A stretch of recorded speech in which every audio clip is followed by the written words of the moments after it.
Hello everybody! So ito na nga, may mga order si customer, nagbigla na nag-text sa atin na ito may mga kailangan niya mga paninda guys, kape at mga pansit canton at saka soft drinks and everything.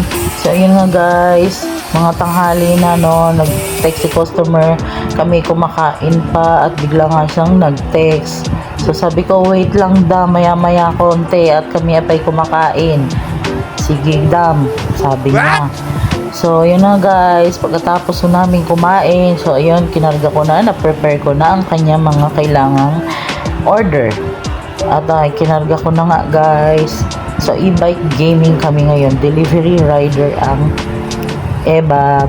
Yun nga guys. At dito lang naman guys, malapit lang naman yung kanyang tindahan dito sa amin. So, mga ilang kilometers lang guys. Yan, wala pang isang oras, no? Tawid ano lang siya.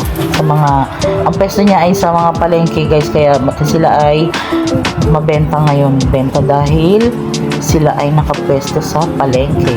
So, ito na nga guys, malapit na kami sa kanyang pwesto guys, kanyang tindahan. So, sabi ko, dam, nandito na ako, on the way na. Lumabas ka na dyan, at nandito na ang inyong deliver. So, ito na nga guys.